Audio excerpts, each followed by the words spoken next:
Halo, selamat datang di sesi bedah kasus kita. Iya, halo semuanya.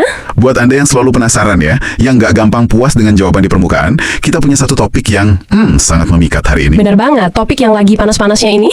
Coba Anda bayangkan, Anda punya sebuah brankas baja. Oke, brankas baja. Dan brankas ini diklaim punya sistem keamanan paling canggih di dunia. Pasti ada sensor macam-macam tuh. Tepat, pakai sensor gerak, pemindai letina, dijaga ketat 24 jam penuh.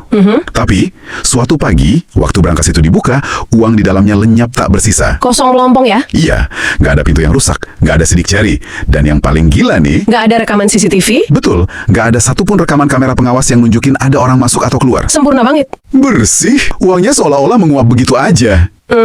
Dan kalau itu terjadi di dunia nyata, polisi pasti langsung bilang itu pekerjaan orang dalam. Pasti dong, udah jelas banget logikanya ke sana. Tapi karena ini terjadi di dunia digital, narasinya tiba-tiba berubah jadi sangat abu-abu, kan? Nah, betul sekali.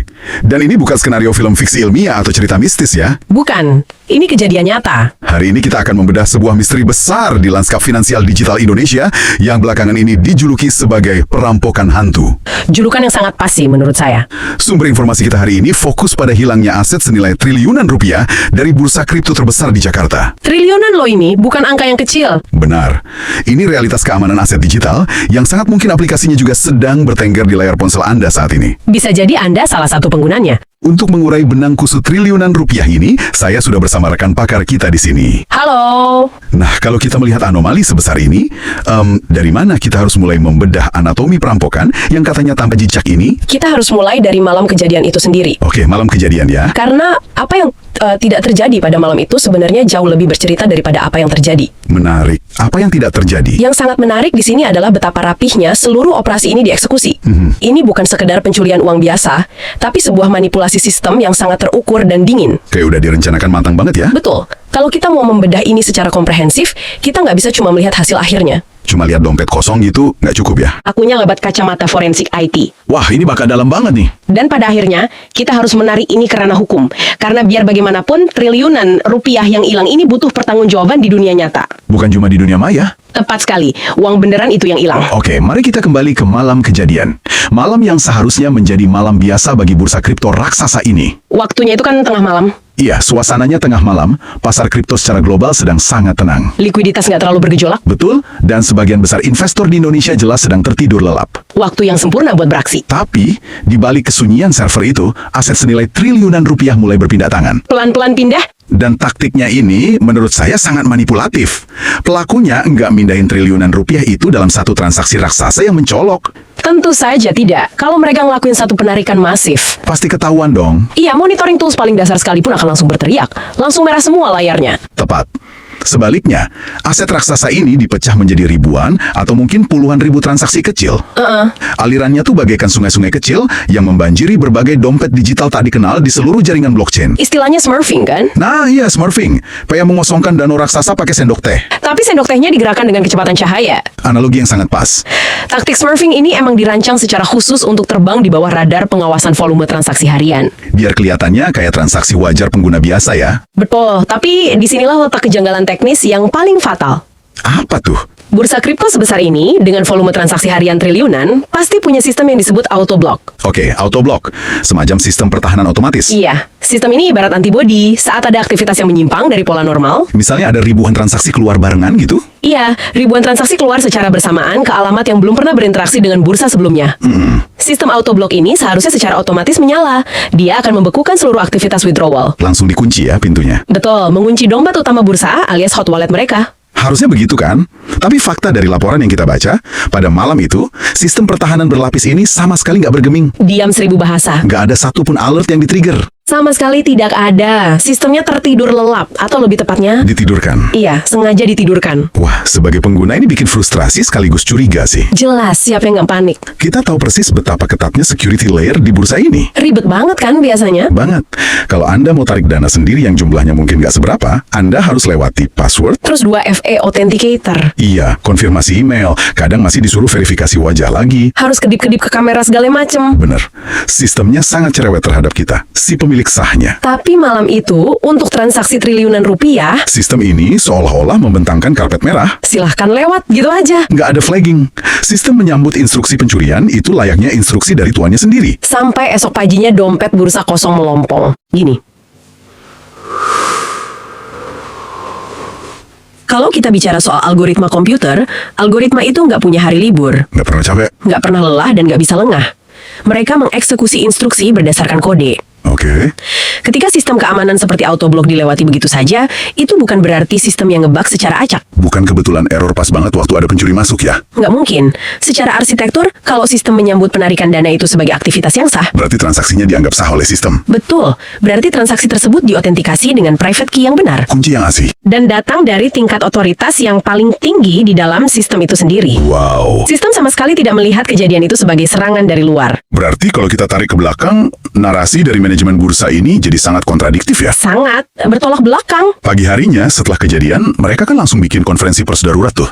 Mereka berdalih kalau platform mereka jadi korban serangan luar biasa. Pakai diksi yang bombastis gitu kan. Iya, mereka pakai diksi seperti peretas tingkat dewa atau serangan siber yang belum pernah ada presidennya. Seolah-olah mereka adalah korban malang dari kekuatan jahat dari luar. Tepat, seolah ada kekuatan tak kasat mata dari luar. Itu reaksi panik standar dari sebuah institusi finansial. Untuk nyelamatin muka ya. Ya, mencoba mengamankan reputasi sekaligus menangkis tanggung jawab awal. Lempar batu sembunyi tangan. Tapi, retorika serangan luar biasa itu langsung rontok ketika para ahli IT forensik independen masuk. Pas diaudit sama pihak luar ya. Iya, untuk melakukan audit terhadap server mereka. Ya, dari catatan investigasi forensiknya, hasilnya sangat mencengangkan. Apa yang mereka temukan? Para auditor independen ini menyatakan bahwa tidak ada jejak peretasan sama sekali. Nggak ada sama sekali? Nol.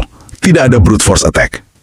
Tidak ada injeksi malware dari luar. Nggak ada virus masuk? Tidak ada eksploitasi vulnerability di API mereka. Semuanya bersih. Bersih mengkilap. Dan yang paling krusial, log akses servernya bersih total. Nah, mari kita bahas soal log akses ini. Silakan. Karena ini adalah aha momen terbesar dari seluruh kasus ini. Titik terangnya ya. Betul. Buat Anda yang mungkin sering memperhatikan tata kelola data, Anda pasti tahu kalau setiap interaksi di dalam sebuah server, Mulai dari siapa yang masuk, jam berapa, iya, pakai IP address apa, dan komen apa yang dieksekusi, semuanya tercatat. semuanya dicatat secara otomatis oleh sistem secara abadi. Itu standar operasional dasar. Nggak bisa bohong ya. Log itu adalah saksi bisu.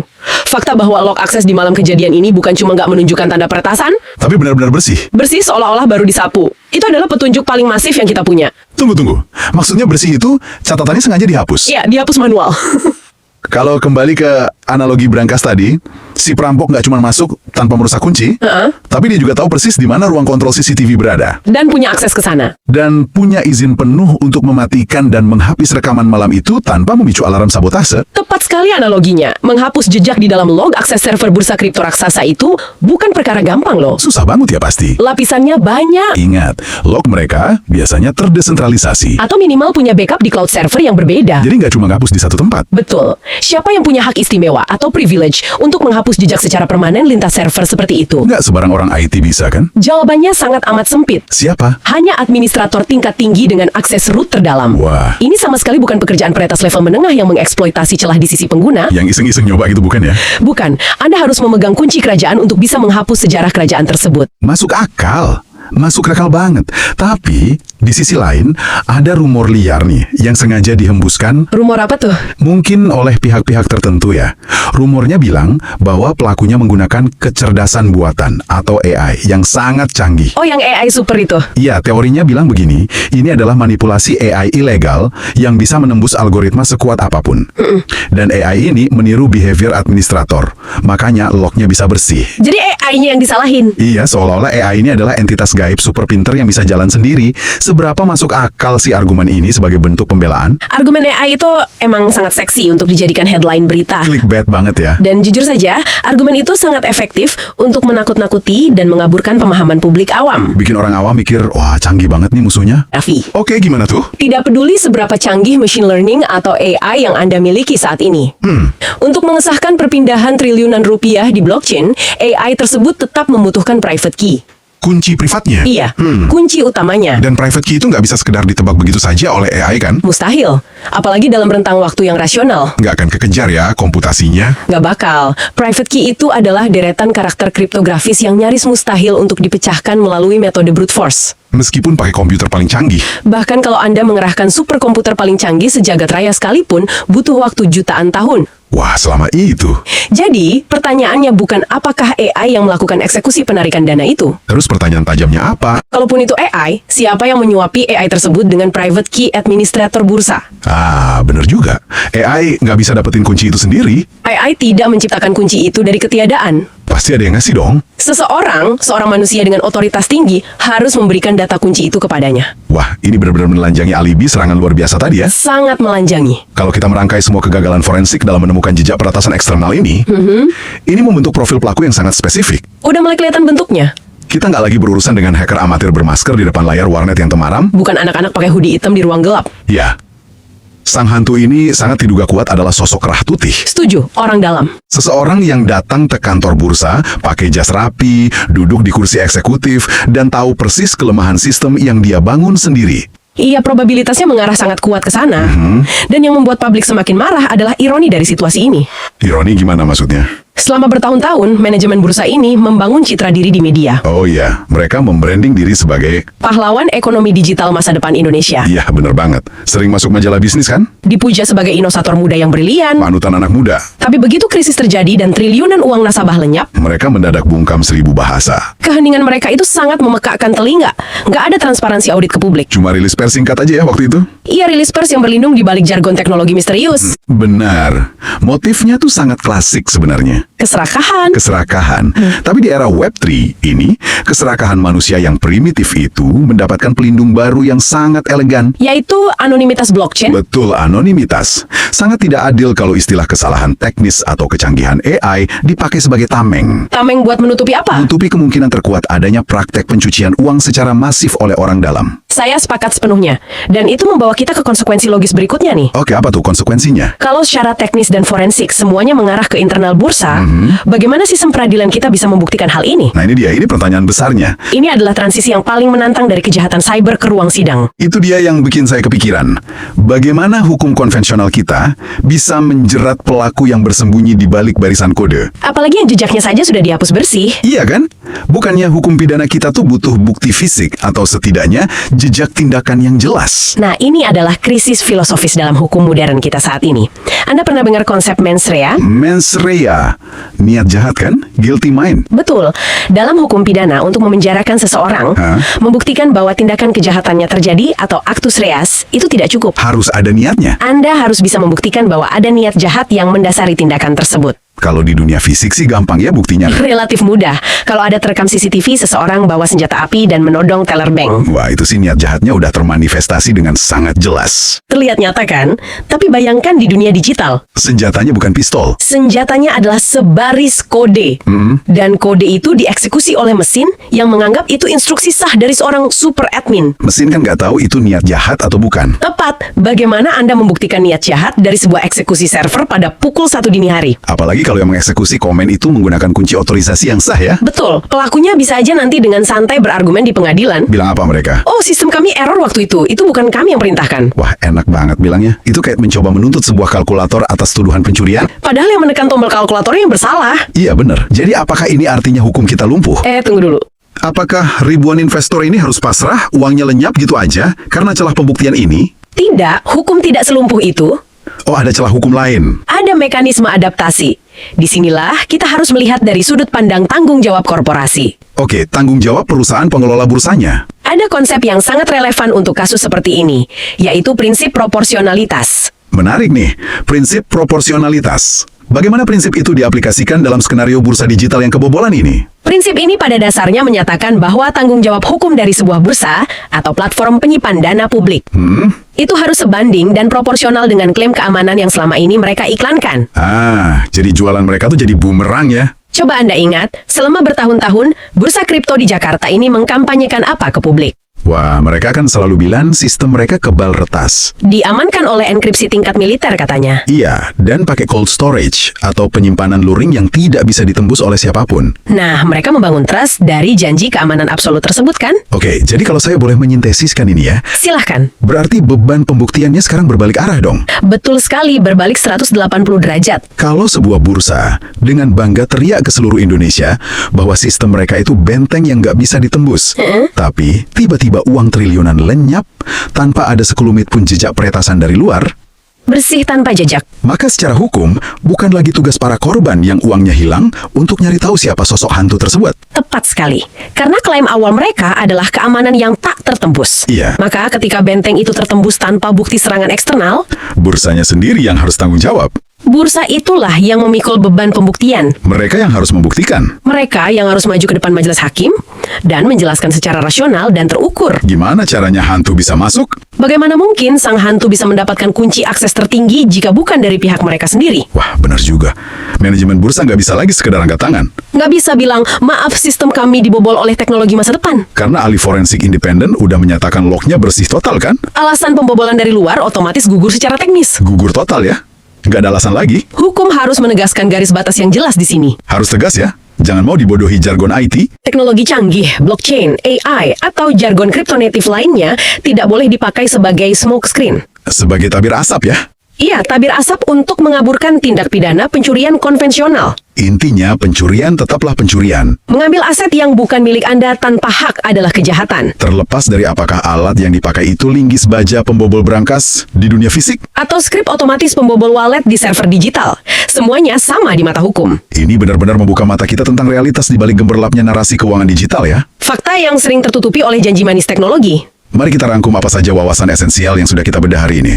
Silakan. Kita mulai dari malam kejadian yang paradoksikal. Malam yang terlalu sunyi untuk sebuah perampokan triliunan rupiah. Sangat sunyi dan tenang. Sistem keamanan otomatis seperti autoblok yang secara logis seharusnya bereaksi, malah nggak bergeming. Sama sekali. Seakan menyambut tamu VIP datang. Betul. Lalu kita melihat bagaimana fakta forensik IT menghancurkan alibi serangan peretas luar biasa yang digaungkan pihak bursa. Hancur lebur alibinya. Tidak ada jejak retasan. Yang ada justru log akses yang disapu bersih secara profesional. Sebuah tindakan yang hanya bisa dilakukan oleh pemegang akses administratif tertinggi. Alias orang dalam. Dan pada akhirnya, kita membedah soal pergeseran beban pembuktian dalam hukum. Ini krusial sih. Mengingat janji keamanan tingkat militer yang mereka jual, bursa kripto ini punya kewajiban hukum untuk membuktikan bagaimana anomali ini terjadi. Bukan malah melempar bola ke teknologi anonim ya. Kesimpulan utama dari eksplorasi mendalam kita ini sangat menohok menurut saya. Apa tuh kesimpulannya?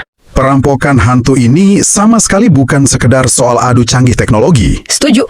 Di akar yang paling dalam, ini adalah soal pengkhianatan brutal terhadap kepercayaan publik. Oleh sebuah sistem yang dirancang seolah-olah untuk melindungi mereka. Dan buat Anda yang terus mengikuti kasus ini, perjalanan kita masih sangat panjang. Ini baru babak pertama dari drama hukum yang sesungguhnya. Benar, ada perkembangan krusial yang patut kita pantau bersama ya. Jangan sampai kelewatan. Sidang perdana terkait gugatan class action dari ribuan investor yang menjadi korban. Wah, akhirnya masuk pengadilan. Ya, akan resmi digelar hari Selasa depan di Pengadilan Negeri Jakarta Pusat. Sidang ini bukan sekedar upaya legal untuk mengembalikan uang yang lenyap loh. Ini adalah panggung uji publik bersejarah. Untuk pertama kalinya, klaim-klaim teknis bursa kripto ini akan ditelanjangi dan ditantang secara forensik di bawah sumpah pengadilan. Pastinya kita akan nantikan apakah di depan hakim nanti mereka masih berani menggunakan dalih AI ajaib atau peretas antar galaksi. Bakal menarik banget loh ditonton. Sebelum kita mengakhiri diskusi komprehensif hari ini, saya ingin meninggalkan sebuah pemikiran untuk Anda renungkan. Sesuatu buat dibawa pulang ya. Sesuatu yang terus mengusik pikiran saya sejak kita mengulik kasus ini bareng-bareng. Silahkan. Kita hidup di era di mana kita sangat memuja teknologi. Kita nyaris mendewakan algoritma karena kita pikir mesin itu objektif dan gak bisa berbohong. Kita pasrahkan semuanya ke mesin. Tapi kalau dipikir-pikir, jika algoritma dan kecanggihan AI kini bisa dipelintir dan dijadikan kambing hitam yang sempurna untuk menutupi keserakahan primitif manusia, Manusia di balik layarnya ya. lantas bagaimana cara kita di masa depan bisa benar-benar mempercayakan tabungan, aset, dan hidup kita pada sistem digital? Pertanyaan yang bikin merinding sih itu. Coba Anda refleksikan. Apakah selama ini kita terlalu sibuk mengunci, menggembok, dan mempertebal pintu berangkas kita dari ancaman luar? Tanpa sadar. Tanpa sadar bahwa sang hantu sebenarnya sudah duduk bersandar dengan sangat nyaman di dalam berangkas tersebut. Sambil memutar-mutar kunci utamanya di jari mereka. Teruslah menjaga rasa ingin tahu Anda yang kritis. Jangan gampang telan narasi mentah-mentah. Betul. Jangan pernah lelah mempertanyakan narasi yang disodorkan kepada Anda. Dan sampai jumpa di sesi bedah kasus kita selanjutnya.